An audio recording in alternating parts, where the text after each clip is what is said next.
c'est normal, hein. Banda Moussa Nezaroko, ça n'a pas promesse à l'Okuta. Ce qui est normal. Cette fois-ci, à sa promesse à réaliser, il y a maintenant ordonnance ordonnance décrétant état de siège. Félix a décrété état de siège pour 30 jours. Yo nanga total na miso mona teka za comédie. Kobongisa mboka to bo libulu botimula pendant 60 ans.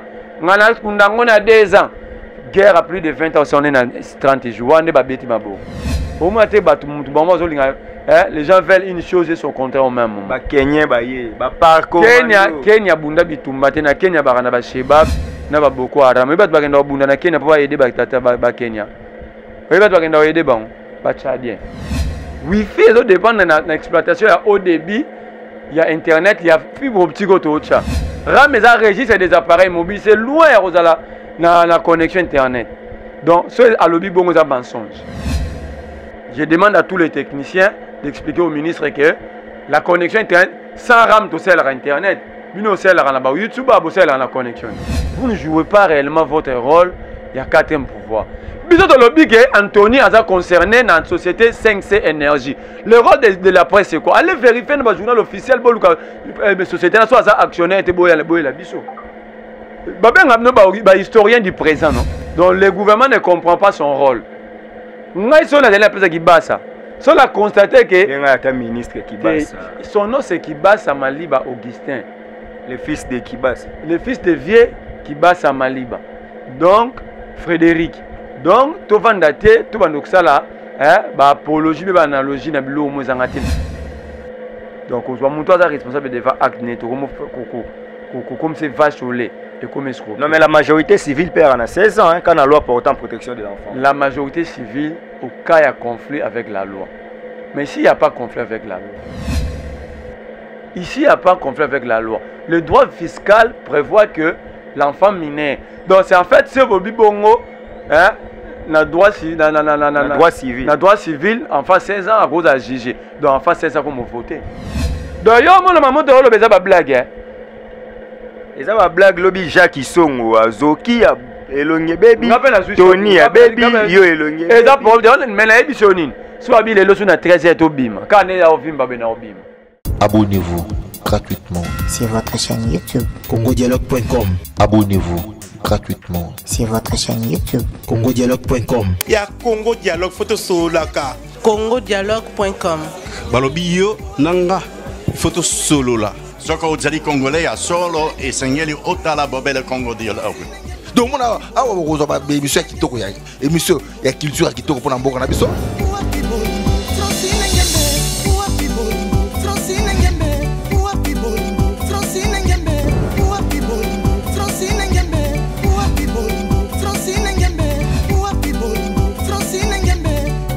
Maramba Bofra na ba Congo Dialogue, donc blague était donc vous s'abonner na Congo Dialogue. Quand on parle de Congo, on voit directement les solos. Quand on parle de les solos, on voit la dame. Ça dit que Madame Francine Ngembe, ça pour ça canon, yende mokonza ma solo. Pas Francine Ngembe, donc deux fois Maramba beaucoup donc. Congo Dialogue, ça c'est moi kitoko. Puissance ya liloba eleki ya lisasi mbote bandeko balandi. Bino nyonso bozili bakumalamu ya kolanda biso à travers cette mission masolo à politique na Congo Dialogue. Lelo eza sengo ya koyeba riboza penza ebele na mokili mobimba bo comprendre que lelo ngaza na droite, invité à la gauche, c'est-à-dire on célèbre. Donc on doit vraiment célébrer donc mon père Chris Kambanga. Donc voilà, l'immortalisation, c'est comme ça qu'on doit concevoir la chose. Je reçois pour vous un homme très patriote, très intelligent, très rationnel. Lui, c'est Merlin Vouvou. Merlin Vouvou, Obolinga Mingi, Alekana Plateau Oyo. Un jeune Obolinga Mingi. Aujourd'hui, il combat pour l'intérêt de la nation. Mais Babandi côté le gouvernement. Entrant Kakasiko, même pas 100 jours. RAM, registre des appareils mobiles. Lelo yo RAM, oyo ministre Kibasa Maliba. Pour ministère on peut Kabwani, hein. Ils arrivent PTNTIC, mais ils ont PTT côté Moussoubaché numérique. Donc wana toyebite nature juridique il y a ministère wana mais lelo en fait avec Merlin tokolobela mambo ram tokolobela mambo état de siège amekana ko expliquer biso le roi lobby bakangaki bango pona mambo ram tozo bandana na ram mais avant toute chose to bandi na mbote Merlin vous mbote na yo mbote ndeko Steve mbote na bala nyonso etanduna boni santé te santé za malamu kaka moi ba dérangement pona activité à lobby mais nzoto za makasi te nzoto eza makasi nde nozo bombela bakongomani bato bayoki ke babuki yo mine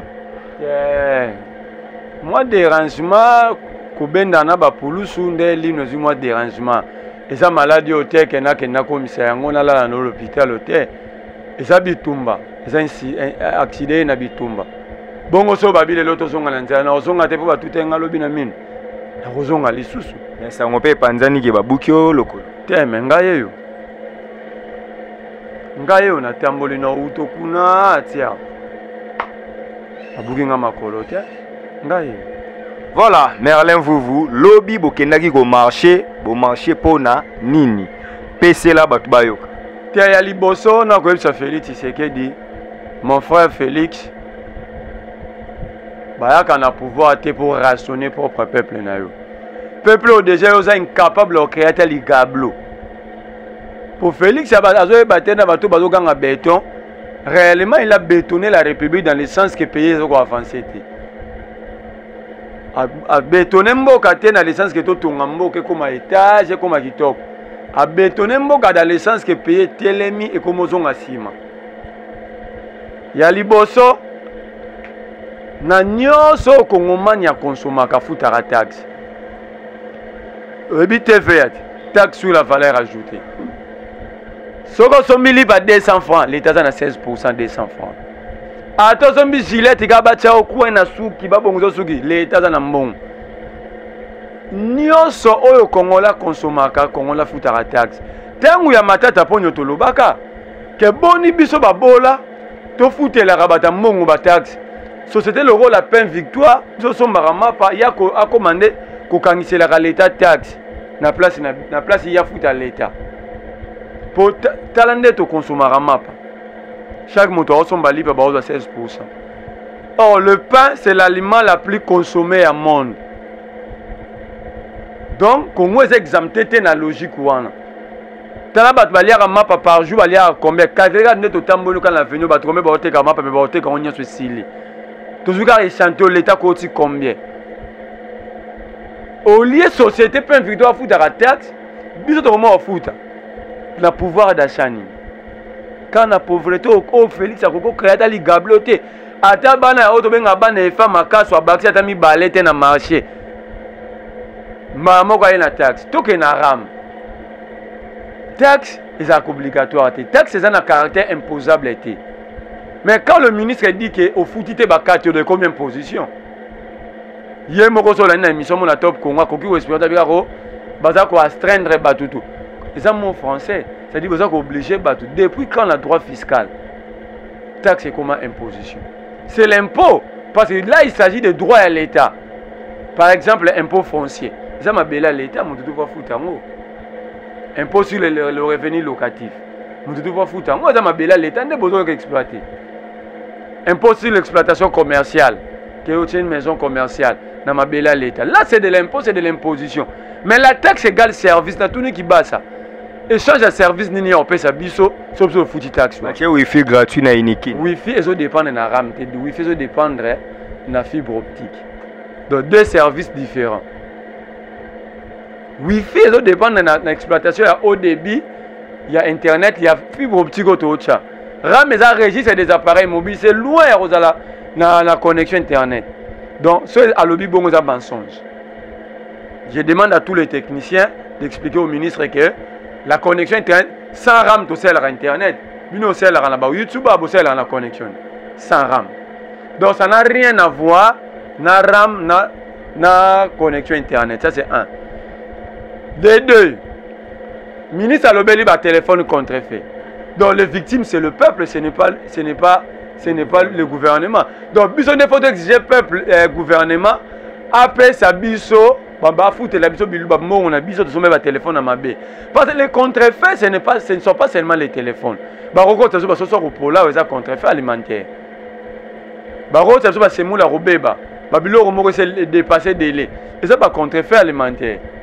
Est-ce que c'est nous qui vérifions l'entrée et les sorties des produits dans le Congo?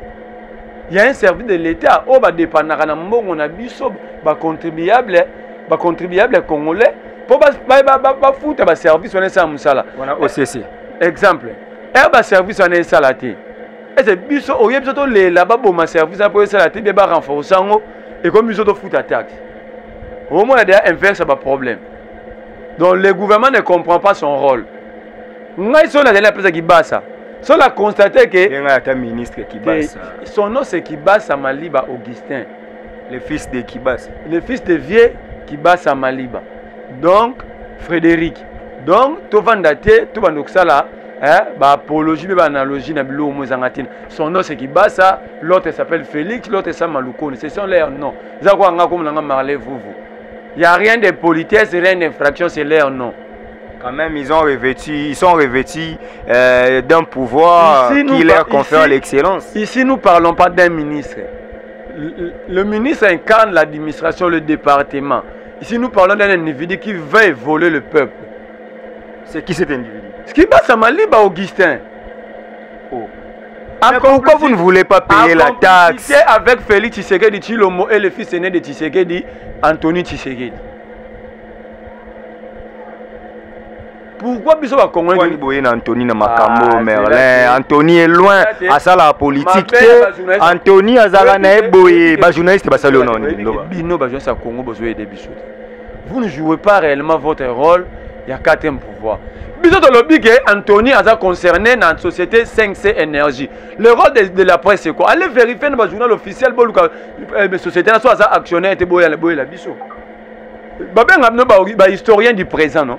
Bon, il a besoin d'éléments de Kossi. Il a besoin de cours, il y a un cours, il y a professionnel facilité. Justement, vous êtes là pour... N'est-ce pas qu'il y a des enquêteurs? Par exemple, Innocent Olenga. Innocent Olenga a dit, après ses enquêtes, il a affirmé que la société 5C Énergie est gérée par Anthony Tshisekedi. Et Mansko 5C Énergie, c'est Namambara. Mais il y a un géré Mbongara. C'est l'entreprise privée créée. Et l'entreprise en a pris capital social à combien? Il y a $3,000. En fait, Somibo, il y a Jamal. Et Salamina $2,800, il y a capital social, mais il y a marché à millions. Conséquence, la maison préfabriquée ça la matin. Donc, dans les mêmes conditions, on produit les mêmes effets. Il y a un autre commis. Pourquoi Bazouin Bongwala va payer un OCPT de notre entreprise de PTNT? Pourquoi on appelle ça OCPT à gérant SCPT. Peu importe. Société congolaise de postes et de communication. Si on a le OCPT pour les Congolais, on va bima kala. Bien poste. Pour ça, on a tindé la poste. Na poste wa biso wana o batutu ba yeba ki wana. Et quoi et comment en face à photo Guy. Et quoi et comment partir. Pour na ninité ba tche bango marché là comme ça ba renforcer. Toko m'appelle na télécommunication ndenge to wala ba France Télécom, ba Orange, to wana ba mobile na mobile Star, na ba Belgique, to wana ba entreprise de communication privée ya ba l'état na ba pays tout. Hein? Pour nini biso to wana ngote. Pourquoi ne pas donner ces marchés à l'OCPT ou STP non lobby pour ba mbongo ba renforcer entreprise de télém. Pourquoi faut créer une entreprise? Non, mais peut-être qu'avec les privés, lorsqu'on cherche le lucre, il y a un peu une sériosité dans la chose. En droit des sociétés, on dit peut-être qu'il y a des affectations d'un bien public sur le monique et intérêt. Vous voulez me dire que le pays n'est pas dirigé, le pays est entre les mains des privés. Conséquence, nous avons une économie extravertie. L'économie tournée vers l'étranger, gérée par les étrangers, les Indo-Pakistanais. Voilà le plus grand problème. Ram en gros, eza moyibi, eza escroquerie. Escroquerie ne bazo yibo téléphone, ram erola qui sa yo téléphone place et là que nous malembe. Balobi tout le monde va payer la taxe. Banani baza habilité à payer taxe, n'est-ce pas les citoyens? Un citoyen c'est un enfant de 18 ans révolu. Bon, moi, on a 12 ans dans le téléphone. On fout la taxe. Parce que on fout ça tout. Qui bat Sana Félix, va faire en Belgique. Bah, on a 12 ans, va foutre la taxe. Un enfant de 12 ans ne peut pas payer une taxe. Il n'est pas citoyen. C'est un mineur. Il est inconscient de ses actes. C'est ce que dit la loi pour la protection de l'enfant. L'enfant n'a pas commis l'infraction. L'enfant est en conflit avec le droit. Il commet des manquements. Il y a des manquements. Il est en conflit avec la loi.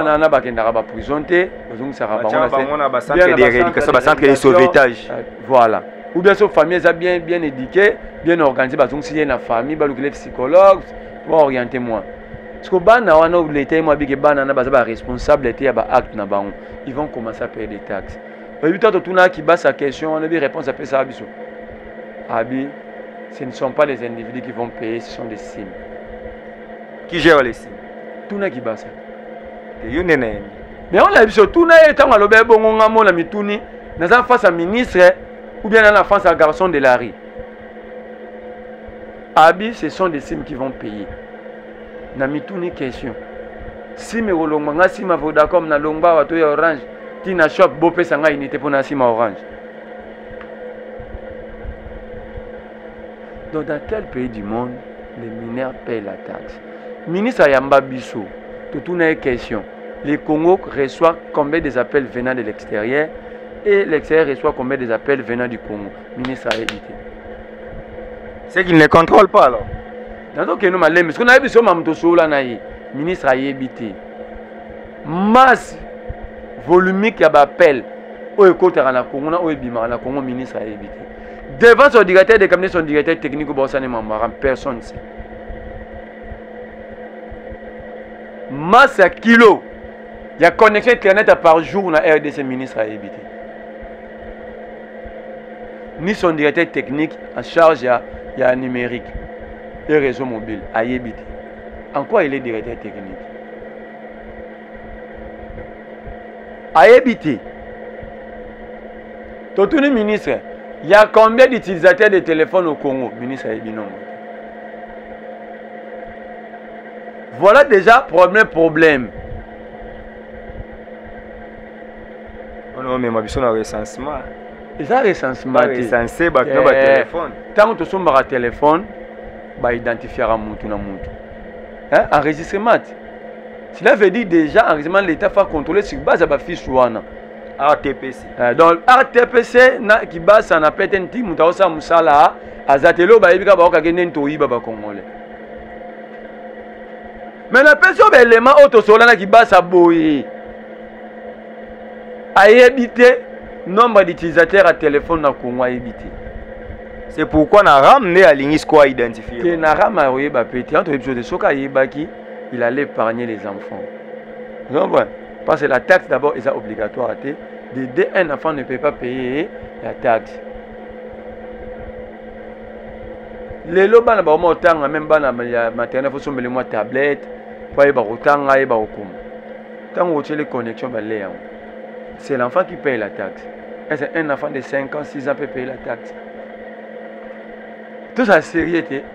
Tout le place qui base tout vendre dans tout le monde qui ministre, tout le monde Félix qui président.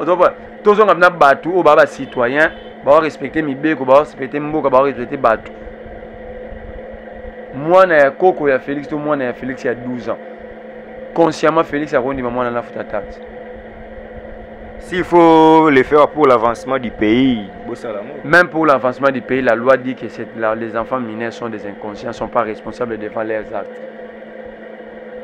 Donc, on doit responsable devant actes comme c'est vache au lait et comme escroc. Non, mais la majorité civile perd en 16 ans quand la loi portant protection de l'enfant. La majorité civile, au cas il y a conflit avec la loi. Mais ici, il n'y a pas conflit avec la loi. Ici, il n'y a pas conflit avec la loi. Le droit fiscal prévoit que l'enfant mineur. Donc, c'est en fait, c'est Bobi Bongo, le droit civil, enfant 16 ans à cause de juger. Donc, enfant 16 ans, comme vous votez. Et civilement, à quoi qu'il soit tuteur à accompagner, à faire une succession, à travailler dans tuteur pour la responsabilité. À Kaya, il y a héritage, il y a 6 sections. Il y a nini. Donc, la responsabilité civile. Civile, bah, c'est ailleurs. Mais, n'a pas exemple. Mais la pénale, n'a pas exemple. La responsabilité civile. Au moment où joueur a été dans la bague, ça a Sofati. Reconnu, il avait un contrat, mais non signé. Pour le protéger. C'est ça ce qu'on appelle la responsabilité civile. Cet enfant-là n'est pas responsable, mais on le protège. Tant que ça, l'acte d'assisection, l'État le protège, mais l'enfant ne va pas jouir. Il y a totalité à bien jouissance, entrer en totalité à jouissance, c'est l'eau quoi. Jusqu'à ce qu'on a l'âge à responsabilité de 18 ans. Au moins, on a l'impression que c'est pas Sofachi. Au moins, il était le premier permis de conduire il y a une semaine. Mais pendant tout ce temps, il jouait déjà dans Barcelone. Ça dit qu'il y a des responsabilités civiles, mais limitées. Mais ici, s'il y a la responsabilité fiscale, que la loi interdit formellement. Donc, il est victime de l'âge adulte, alors que lui, il est encore mineur. On a peu d'exemples. Moi, nous, il y a 8 ans, on a dessiné sur les tablettes. Maintenant, on commence à faire payer à cet enfant la taxe RAM. C'est ça, c'est quelle loi? Ça, c'est l'état des droits Médine qui base à ton Médine Belgique. RAM, ils ont aidé au bout de téléphone. Na partir ya RAM ba ebeli au place téléphone wana banda ki banda juin 2020 non même to même ba ba ibungisi ba téléphone ba ke kuna bazong sila bango te so za bongo ki ba sa nimika pas j'ai dit quand même mettre 20 personnes ba bungisi ba téléphone a pia bango yo témoin na caméra tokei tout tika ba avanti tout tika théâtre même na poto so ba bungisi téléphone il y a ce qu'on appelle l'assurance téléphonique na ke na sonas bien assurer mon assurer téléphone nanga ce n'est pas la taxe. Il y a pendant la poto tout na question na ba Félix. Il y a ce qu'on appelle l'assurance téléphonique. Ce n'est pas le RAM, ce n'est pas une taxe. Ils ont assuré ndaku nanga na assuré mutuka na ngai. Sigo il y a le gars azoto wa taxe samso to yeba. Bato ba bungisa ba téléphone a détecté bango zong sila bango.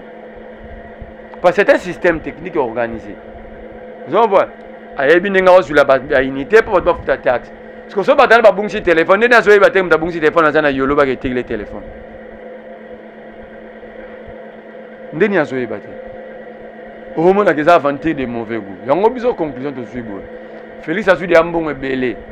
Salaire ne vous devez pas à combien de millions. Mais barrière belé. Il y a un arrière. Il y a Tala. Il y a un pas à barrière là bas on y moko. On a dit que Félix a responsable. Il y a une fonction publique. Il se retrouve dans la tête de l'ongé Moussala, même si on vendia. Donc, acte bien aussi la phase démissionner. Il y a ligne Nembo Camille. Nabina, sauf Félix Alingem. Sauf Félix Alingem Bogo Mbessa qui n'a bien Nikala. Au état de siège, au moment où on a un deuxième sujet. État de siège na Ituri. État de siège, ils ont démonté dans le bac na Oyo Fifre na Bino. Militaire, on a pouvoir au Lekabasi. État de siège, c'est la loi. On voit. Mais quand on a vivre volontaire, expert volontaire dans la boule qui a causé sabat. Bon, Félix c'est normal, hein. Banda Moussa n'a pas promesse à l'Okuta. Ce qui est normal. Cette fois-ci, à sa promesse à réaliser, il y a maintenant ordonnance ordonnance décrétant état de siège.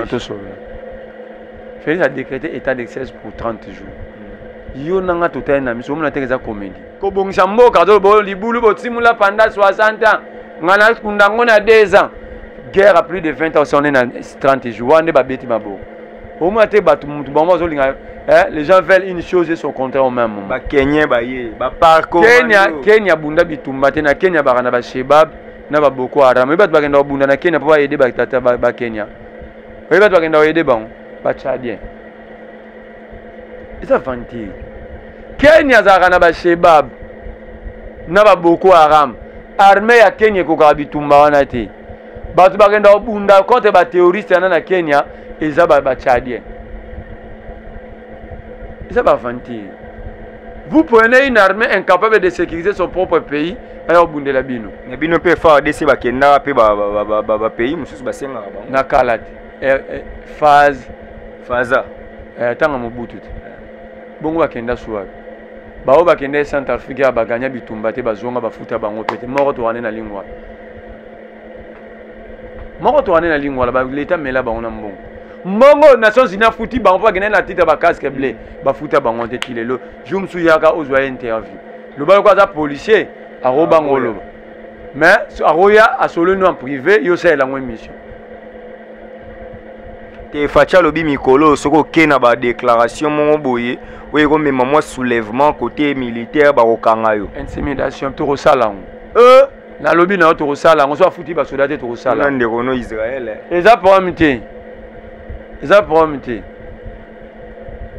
bato wana baza babourreau ba Félix babourreau ya peuple tala bato balali baloti baliaka peuple $7 tuna so bango bakongo futa dia ba congolais combien po balongola congolais $7 ba créer misani ba mo futa congolais mbongo ebele soki tozwaki basi anda lobi ke mbongo wana oservi mpona makambo ya bakotya ba wifi so bandi okataka badepute basalaire ndambu na baministre na gouvernement na baconseiller batondi so 1101 na présidence bakokisa mbongo otya ba wifi wana te donc sacrifice ya mboka ofo biso bapauvre peuple bango baliaka kaka yango tobi turo tokofuta yango te mpe kanga yango jeudi toasuna bakanga bino nde basime akude asime na ngao ezwati na bien so bakangi basime presque tokokesi ko na incivisme fiscal yango wana boto obanga donc yo omona mamoto oloba eza bablague eza bablague lobi Jacques Isongo azoki ya elonge bebi Tony ya bebi yo elonge eza problème mais nayebi so nini so abi lelo so na 13h tobima ka ne ya ovimba be na obima le combat a un prix la paix la libération le développement a un prix nous sommes prêts maintenant à payer ces prix là. Que voulez-vous, mère? Nous voulons l'évolution. Mais l'évolution, c'est en payant des taxes. On peut sur exemple expliquer où les taxes tu es à Mouyibi. Dans l'action de taxes au Congolais, les Congolais pas foutu d'arrêter à taxes. Ce qu'on a expliqué aux taxes. Baba qui c'est libino taxes, moko. Nicolas ba taxes au fouta. Bon mais ça n'en est ram. Non, la chose qu'on taxe à téléphone. Monde somba sim non. L'État doit pour ça. Moi j'ai travaillé sur Orange et je sais maintenant de quoi je parle. Tout na ministre ba question tant yamba biso ko le bâti. Soko sombi sim. L'État a un pourcentage de la taxe d'exploitation numérique. Ils ont foutu taxe. Quand on a 6 mois, l'État a un pourcentage. Quand on a 30 secondes, on ne salit rien, mais l'État a 0,0. Quand maintenant, dans la journée, combien de personnes vont l'État combien? Dans un mois, fois 12. Tant que on a une unité 500, l'État a un pourcentage. Donc la même sim, au foot la chaque jour, à tout moment, ça a action à 6 mois. Na ba giga un giga. Nyo so somba activité to sala. Owe ko no ko ta ba émission na YouTube wana. L'État a na 4. Donc toutes ces taxes là au foot à pona sim. Il faut foutre sur Ramka pour na sim. Donc maintenant l'activité moko ya sim, la sim na moko foot na combien de taxes? Plusieurs taxes, il y a évolution. Non. Qui mouta là-bas to foot en parc ya mabele. Na ça que impôt foncier c'est normal. Net singa normal c'est pas chauffeur pour foot à vignette. Moi ni ba désobéissance civile on est toujours. Mais yo ça la droite. Taxe c'est un service. Ça veut dire taxe c'est un ils ont taxe sur un exemple de toi ba local. Na contrepartie. Eh, toi quand le pas toi ko ba toi le pont to foot là. Maman le pont abi propriété à le pont na toilette. Il y a le pont comme la toilette commune et ça na charge nanga. Bino chaque semaine pour payer sa taxe ya $5 pour le nettoyage ya toilette. Pour nous sommes ba créoline ba. Soki ba maman le pont to côté nettoyer toilette était tout le baté. Ba chauffeur ba fout à vignette wa pinzela. Taxe égale service. Service ya mobile ça les lignes ça. Ah, la bino au moins ba embouteillage chez au mono. Hein? C'est dit à une manque criante de routes. Bah, route secondaire. Secondaire, même la route principale, secondaire, primaire, exact. Félix a une aventure sur des moutons. Dans sa émission, on a créé un embouteillage à grave, on a français, il fait un tonnoir. Au monde, mais allez, tu as un soda. Ngala okoma soda ndeni ngala kenda otanga psychologie na ipende. État de siège. Na âge okende armée na kenda été. Pour les jeunes juristes ou pour les juristes qui nous suivent pour mieux comprendre ma taxe oyo, il y a droit économique en G1, il y a finance publique en GD, il y a législation en matière économique en GD, il y a droit commercial en GD, droit pénal des affaires en G3, finance droit fiscal en L1, droit des assurances en L2. Donc, Mambo Toloba, nous n'inventons rien. Et lui-même, nous sommes jugés dans la cour, nous comprendre de quoi nous disons. Donc, en fait, quand on a des questions tout le temps, il y a une question. Bon, si on dit que foot à RAM, qui base à des retours, nous allons gagner quoi en termes de services, de contreparties. Mais dès que IBTP, Inikin, Ista, Wi-Fi, on dépend de la fibre optique. Ils ont un RAM. C'est qui base à quoi aussi? À tout constater. Nabi na moment nabi na to kosa.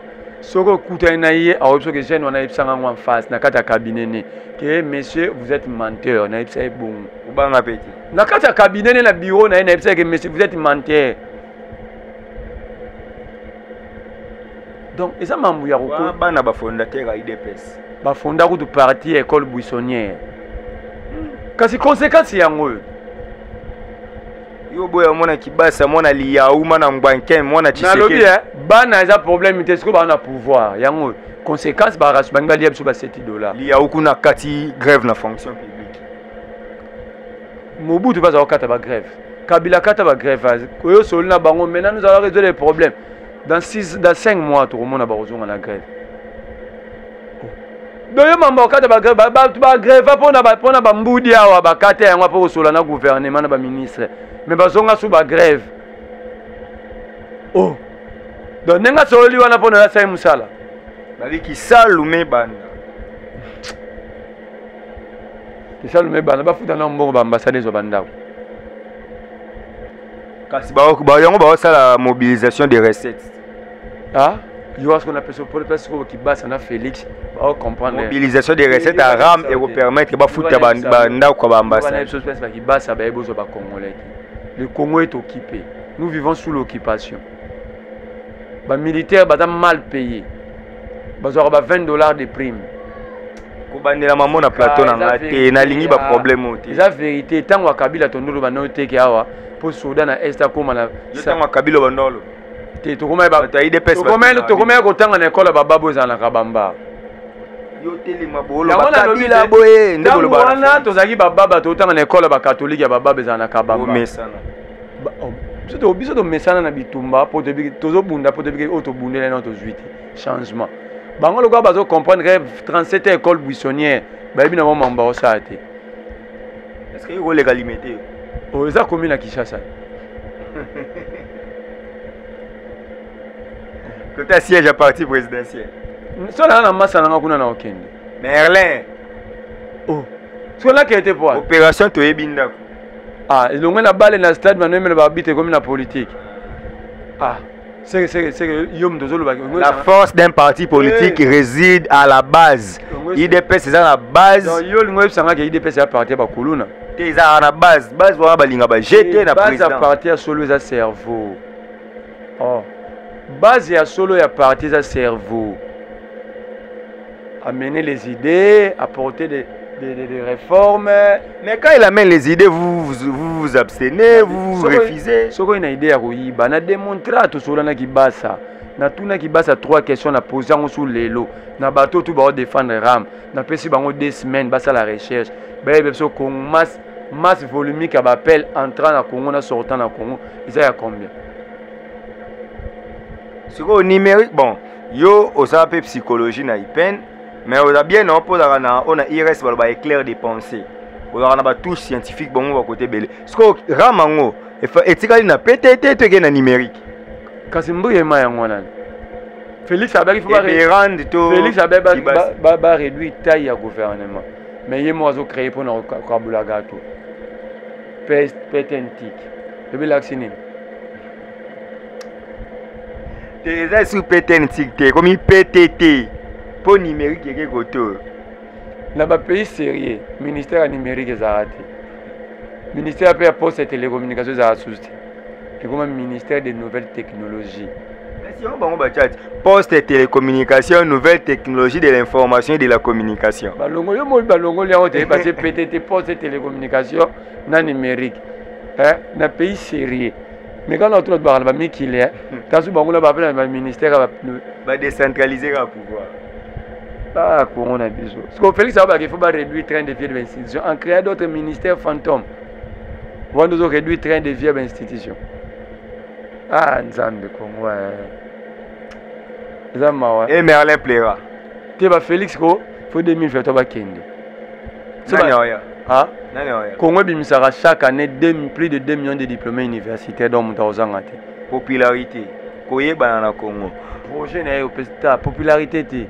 IDPS no ganga parti populaire bana pouvoir 2 ans et demi yango. Parce état des droits. Ah? Viens na Wilma na Makala 3 ans. Quand na blanchiment des capitaux sans ouvrir dossier ya gratuité. Eteni longondo za. Musale si. Té oui libe musale si la git. Dossier détournement fonds loués à la Covid-19. Et le chef d'enquête a déposé la plainte dans le parquet général. Agasia, 12 millions de dépenses pétrolières. Akasia, Bandouboula, Mbong, Azar. Affaire 15 millions de dollars. Dieu donné l'eau Bazar.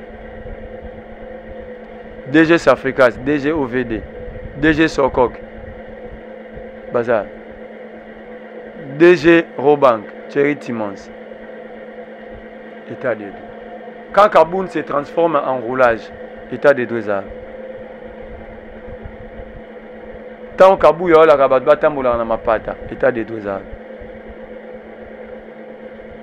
Boutika kusala ba. Kabou ya prêcher l'amour, on a un message à souka. Boutika. Les abats musuba omo pesa ba leçon lelo ba omo ba annoncer que ba ocha déstabilisation na mboka oyo pour investir ba yati. Eza incompétence na amateurisme par Kabuya. Yo ngana zwi kaye na ngana teng na ngesela ntero. So mutepsika na ozwa 0 ngana kezwa 0. Donc bango ba sa musate poka mutu mo alobeki ba investir ba yati. Donc ngapela na préparer cours na bien. Na ngesela ntero na kutena yo masala ngolo bina ngake ozwa 0. Donc na kepe na zwi 0.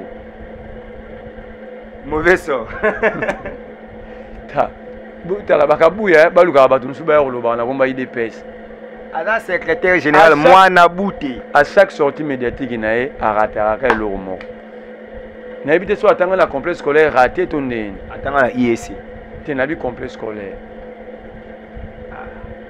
Po muto roza bongo ta ya lobi loka mabele lo raté sortie médiatique. Oyake bongisa lobi so raté. Ngazo na salo émission mabie. Ya mabe so na zongi na ndaku. Moni salo émission so na zongi na mamuto ko musongela. Ce côté mon a raté comme un gamin quoi et le coup il fait pas dans le banc. N'était ce kabou et le quoi n'est là. C'est ça aussi l'intellectualisme, la rétrospective de tes actes. Abi, batuola batuola bazana cause ça batuola avec mboke zana kimiati. Y'en a tout nié. Il y a ça balama crocodile il a marché pour la paix. Yango na otuna. Ceux qui a que n'enga zana be ko ça discours na IDPS. Mon discours no salango mabe akepa salango mabe. C'est que yemonda za aibo salango te tout monto na loba. Bango ba na pouvoir, ils ont l'armée, la justice, la police, tous les services de l'État. Bazo koka to ba état de siège. Monto na baki kimie zatem de son bo chang.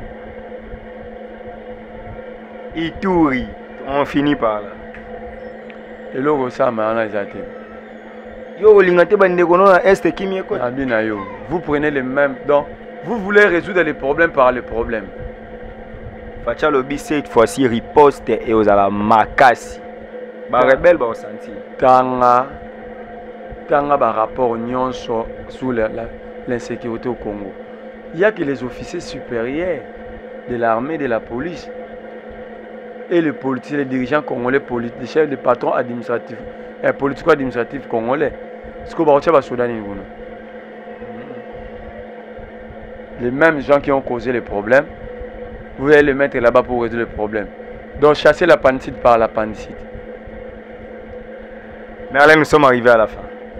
Merci à Félix parce qu'il veut déshabiller Saint-Pierre pour habiller Saint-Paul. C'est-à-dire état de siège. Mais rendez-vous jeudi Ram. Rendez-vous jeudi Ram. Si tu mets ça, mais au moins, même dans que la police est professionnelle. Même l'objet va le baguer, la police a fait son boulot. Même IDP, ça tangue bien l'école FCC. Yo monté Félix par moi, c'est pas mon manipulation. On a manipulé les enfants à Béni. Tu peux un peu en une minute me parler Félix, des plus jeunes prisonniers. Ngana Félix, tous ont condamné, tant qu'on même de manipuler la population. Mais hier, moi, j'ai mis devant commissaire, président de la Commission européenne, les enfants ont été manipulés par les adultes. C'est question de Félix. C'est la question de Félix. On a primaire. Tout ça qui va manipuler la manipulation, c'est un autre fait. Mais la raison de cette manipulation est-elle fondée ou pas? Ce que réclamaient ces enfants-là, est-elle fondée ou pas? Et ça, quoi, le bina qui a manipulé moi, c'est son droit ou pas? C'est fondé ou pas? Malgré manipulation, si moi, je suis papa bina mbongo, appelé ça mbongo au foot en école. Yo eswani sanga obi na manipulé moi. Merlin, on shit. Donc on est arrivé à la fin. Tu conclus. Félix a plus que Nabucodonosor. Félix a plus que Pharaon, Batutakamon a plus que Hitler. Pour même Nathan ou Nabango, il n'y a pas eu des enfants prisonniers à 9 ans.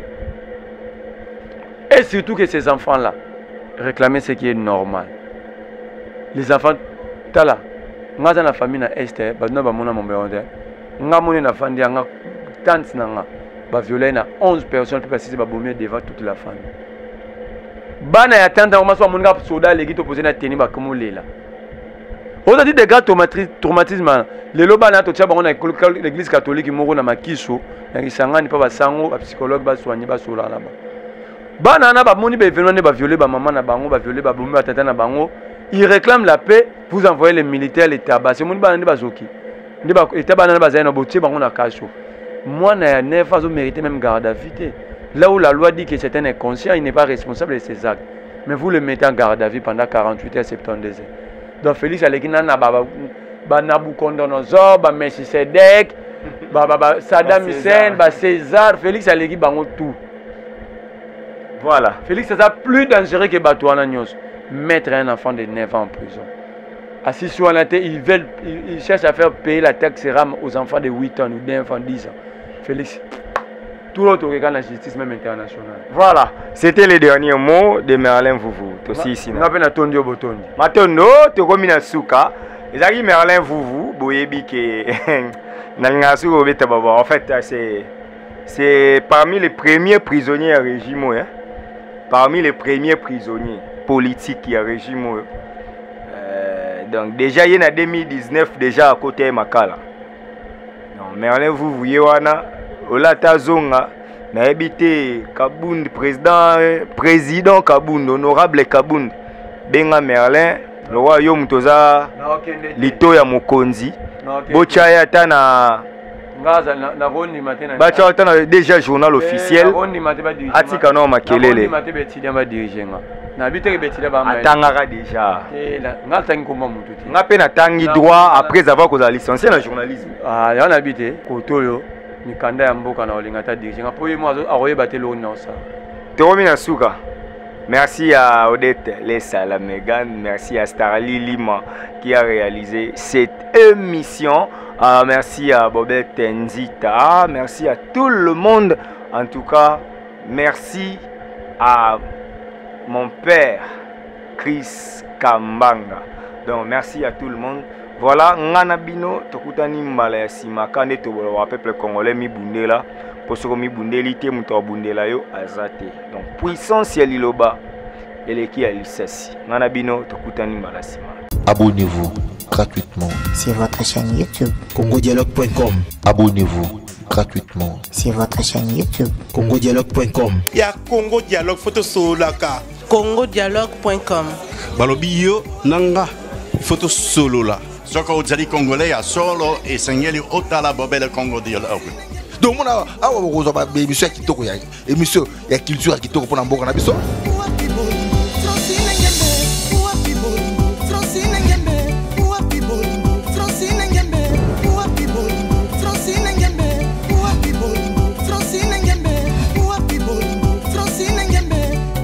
Maramba Bofrana ba Congo Dialogue, donc blague était donc vous s'abonner à Congo Dialogue.